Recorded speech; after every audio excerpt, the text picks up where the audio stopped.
नमस्कार। आप सभी दर्शकों का हमारे YouTube चैनल चैतन्य चिंतन बाई प्रभाकांत त्रिवेदी पर हार्दिक स्वागत और अभिनंदन।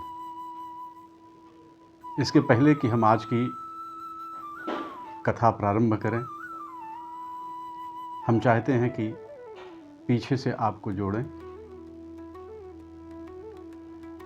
36वें श्लोक में हम सब ने सुना कि अर्जुन भगवान श्री कृष्ण से कौरवों को आतताई कहता है, आतताइयों की संज्ञा प्रदान करता है। आओ हम देखते हैं कि कौरव वास्तव में आतताई हैं या अर्जुन अपने क्रोध के कारण या अहंकार के कारण कौरवों को आतताई कहता है। आतताइयों की परिभाषा, जैसा कि मैंने बताया था, मनुस्मृति में बताया गया है कि अग्निदो गर्दश्चैव शस्त्रपाणिर धनापह क्षेत्रदारापहर्तारा च खड़ेते ही आततायिनः।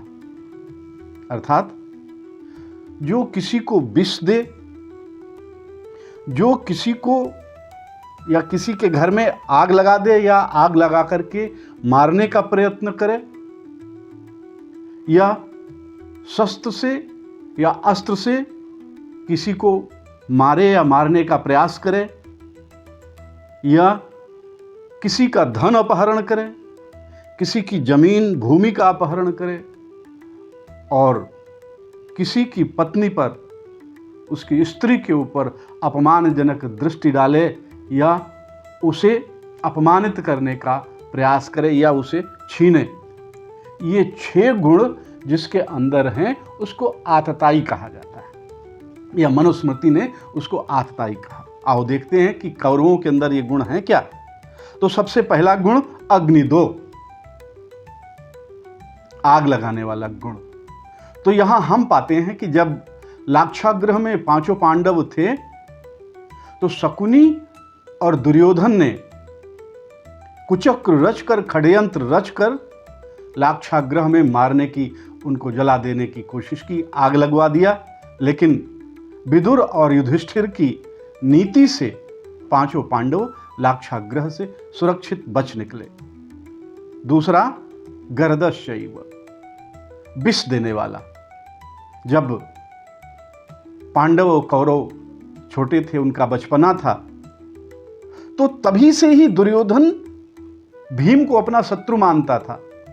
और खेल ही खेल में एक बार जब ये सभी लोग बाहर वन विहार के लिए गए हुए थे, तो उस समय दुर्योधन के द्वारा पाक शास्त्री के माध्यम से, रसोइये के माध्यम से भीम को विष दे दिया गया था।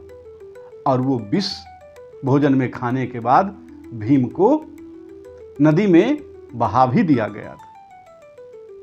और तीसरा, शस्त्र मारने के लिए, शस्त्र या अस्त्र से मारने के लिए उद्धृत होना। तो कितनी भी बार दुर्योधन, दुर्योधन के भाई शकुनी, दुर्योधन के मित्र, इन सब ने छद्म से या प्रत्यक्ष पांडवों को मारने की कोशिश की। द्यूत कीड़ा में दुर्योधन के माध्यम से, शकुनी के माध्यम से युधिष्ठिर का राज्य छीन लिया, उनकी भूमि छीन ली, उनकी पत्नी को अपमानित किया। और यही नहीं, दुर्योधन के बहनोई जयद्रथ ने तो द्रौपदी का अपहरण किया था।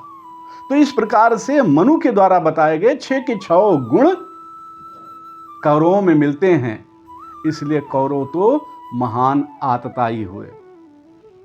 और आतताइयों को मार देना चाहिए, ये भी हमारे शास्त्र बताते हैं। आतताइयों को जीवित रहने का कोई अधिकार नहीं है। लेकिन 37वें श्लोक में अर्जुन भगवान से कहता है कि हे भगवान, हमको इन सभी धृतराष्ट्र पुत्रों को, सभी कौरवों को छोड़ देना चाहिए, इनको मारना नहीं चाहिए। अब ऐसा क्यों? शास्त्र की मर्यादा है कि आतताइयों को मारना चाहिए और अर्जुन यहां कहता है कि उनको मारना नहीं चाहिए। तो क्या अर्जुन शास्त्र के विपरीत भगवान कृष्ण से बात कर रहा है? तो शास्त्र में एक उक्ति ये भी आती है कि स एव पापिष्ठतमो यह कुर्यात कुलनाशनम। जो कुल का नाश करता है वो तो इन आतताइयों से भी बढ़ करके होता है। अर्जुन कहता है कि अगर मैं इनको मारूंगा, मैं अपने कुल का नाश करूंगा, तो मैं तो इनसे भी बड़ा आतताई माना जाऊंगा। और यहां एक और शास्त्रीय प्रमाण है, शास्त्रीय वचन है कि अर्थशास्त्रात् महत् धर्मशास्त्रम। ये आतताइयों को मारना ये राजनीति के तहत आता है, ये धर्मशास्त्र के तहत नहीं आता। और अर्जुन यहां धर्मशास्त्र का सहारा लेता है और कहता है कि राजनीति से ऊपर धर्म होता है, इसलिए हमको धर्म का आधार लेकर के और इन सभी कौरवों को हे कृष्ण छोड़ देना चाहिए। तस्मान न अर्हा वयम हंतुम धार्तराष्ट्रान् सुबांधवान् स्वजनम ही कथम हत्वा सुखिनः श्याम माधव। हे माधव, इसलिए चूंकि अर्थशास्त्र से महत्व है धर्मशास्त्र, इसलिए हमें धर्मशास्त्र का सहारा लेकर के इनको छोड़ देना चाहिए। क्यों? क्योंकि इनको मार देने से हमको किसी भी प्रकार का सुख नहीं प्राप्त होगा। अब बात तो ये अर्जुन ने कह दी कि हमें धर्मशास्त्र का सहारा लेना चाहिए, तो क्या केवल अर्जुन को ही धर्मशास्त्र का सहारा लेना चाहिए? क्या केवल कौरवों को ही धर्मशास्त्र का सहारा लेना चाहिए? यहां तो युद्ध भूमि में कौरव और पांडव दोनों ही उतरे हुए हैं। क्या पांडवों को ही धर्मशास्त्र का सहारा लेना चाहिए? कौरवों को धर्मशास्त्र का सहारा नहीं लेना चाहिए। कौरवों को भी तो धर्मशास्त्र पढ़ाया गया है, जो अर्जुन को पढ़ाया गया है वही कौरवों को भी पढ़ाया गया है। तो यहां पर अर्जुन कहता है यद्यपेते न पश्यन्ति लोभोपहत चेतसः। स्वयं ही उत्तर देता है कि लोभोपहत चेतसा, इन सब का जो चेतना है, इन सब की जो बुद्धि है, वो लोभ से अपहृत हो गई है, लोभ से अभिभूत हो गई है, लोभ से भर गई है। इसलिए इनको ये धर्मशास्त्र दिखाई नहीं देता। यद्यपेते न पश्यन्ति लोभोपहत चेतसः कुलक्षय कृतं दोषम मित्र दोहे च पातकम। इसलिए इनको कुलक्षय नहीं दिखाई देता, कुलक्षय से उत्पन्न हुआ दोष नहीं दिखाई देता, मित्रों को, कुटुंबियों को मारने वाला जो उसके ऊपर पाप पड़ता है वो दिखाई नहीं देता। तो हे कृष्ण, अब यहां बहुत ध्यान देने वाली बात है, अर्जुन अपनी बात का समर्थन करने के लिए कृष्ण को भी खींचता है कि मेरी बात का समर्थन करो। और 39वें श्लोक में कहता है कि कथम न गेयम अस्माभिः पापाद अस्मान निवर्तितुम कुलक्षय कृतं दोषम प्रपश्यद्भिर जनार्दन। हे जनार्दन, क्या हम सभी लोगों को, चलो कौरवों को नहीं दिखाई देता ये दोष, उनकी बुद्धि में तो लोभ भर गया है, उनको नहीं दिखाई देता, तो क्या हमको भी नहीं दिखाई देता? हम तो उनसे फिर अलग हैं ना, हम तो कौरव नहीं है, हम तो पांडव हैं। तो क्या हम सभी पांडवों को यह दोष दिखाई नहीं देता? कौन सा दोष?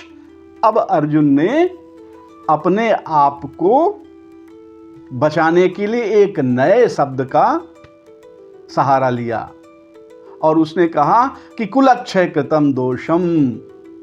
ये जो कुलक्षय का होने वाला दोष है, इससे तो कोई मारूंगा तो मैं बच नहीं पाऊंगा। इसलिए हे कृष्ण, हे जनार्दन, हे वासुदेव, क्या हम सब लोगों को ये दोष दिखाई नहीं देता? कुलक्षय प्रणश्यन्ति कुलधर्मा सनातनाः धर्मे नष्टे कुलम कृष्णम अधर्मो अभिभवत्युतः। हे कृष्ण, कुलक्षय प्रणश्यन्ति कुलधर्मा सनातना। जब कुल का क्षय होगा, कुल का संहार होगा, सारे लोग मारे जाएंगे, तो सनातन से चला हुआ शाश्वत धर्म जो कुल धर्म है, वो कुल धर्म भी नष्ट हो जाएगा। कुलक्षय प्रणश्यन्ति कुल धर्मा सनातना।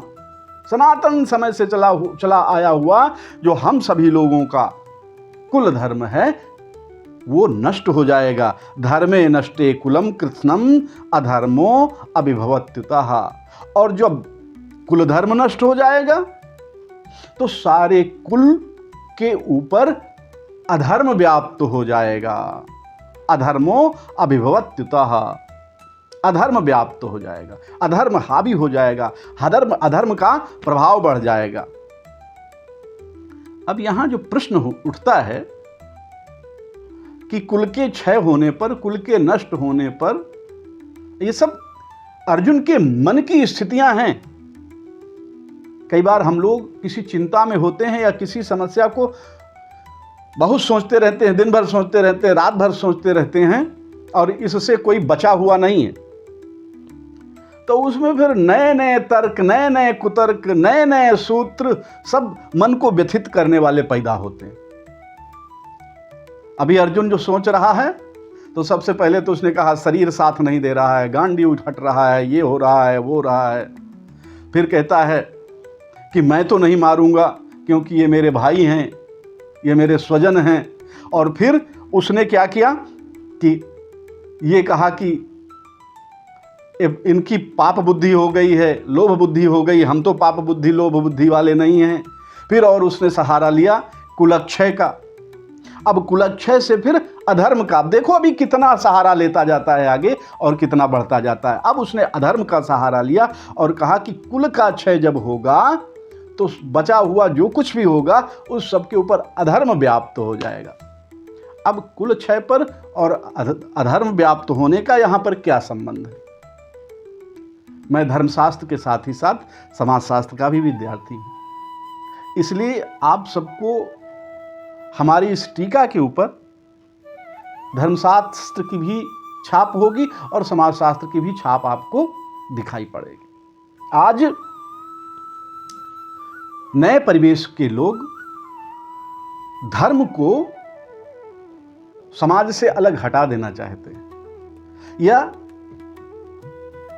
समाज में होने वाली बुराइयों को या उसका कारण केवल धर्म को बताते हैं। लेकिन जो बड़े बड़े समाजशास्त्री हुए हैं, भारतीय समाजशास्त्री नहीं, मैं विदेशी समाजशास्त्रियों की भी बात करता हूं, जर्मनी समाजशास्त्री, अमेरिकन समाजशास्त्री, इन लोगों ने भी स्वीकार किया है कि समाज को नियंत्रण में लाने का सबसे बड़ा उपाय धर्म है। अब अगर धर्म सही व्यक्ति के हाथ में रहता है तो समाज नियंत्रित होता है, और वही धर्म यदि किसी खराब व्यक्ति के हाथ में हो जाता है तो समाज उसी से कटने लगता है, टूटने लगता है। वो एक कहावत है कि बंदर के हाथ में उस्तरा लग जाता है तो उसका परिणाम दुखद होता है। लेकिन धर्म समाज को नियंत्रण करने का एक बहुत तगड़ा माध्यम है। क्यों? क्योंकि कानून के द्वारा समाज को नियंत्रित किया जाएगा तो उसमें बहुत सारी चीजें कानून में निकलती हैं।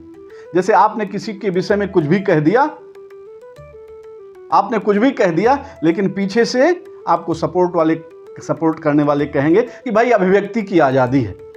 लेकिन धर्म किसी दूसरे के विषय में बिना सोचे विचारे कहने की भी इजाजत नहीं देता।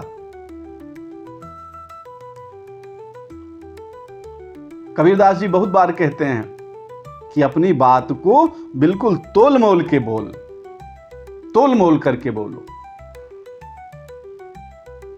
पहले मन में सोचो, फिर जीवा पर लाओ, और फिर उसका गुणन करके, मनन करके तब फिर बोलो। महाभारत कहती है कि आत्मनः प्रतिकूलानि परेशान न समाचरेत। जो बात आपको अच्छी नहीं लगती, जो व्यवहार आपको नहीं अच्छा लगता, वो दूसरों के साथ मत करो। तो समाजशास्त्र कहता है कि जब समाज में अधर्म हो जाएगा तो समाज अनियंत्रित हो जाएगा। अधर्मात् अभिवाद कृष्ण प्रदुष्यन्ति कुलस्त्रियः। अब देखो, अधर्म को अर्जुन कुल की स्त्रियों से जोड़ देते हैं, और बिल्कुल सही बात है। अधर्मात् अभिवात कृष्ण प्रदुष्यन्ति कुल स्त्रियाः स्त्रीषु दुष्टासु वार्ष्णेय जायते वर्ण संकरः।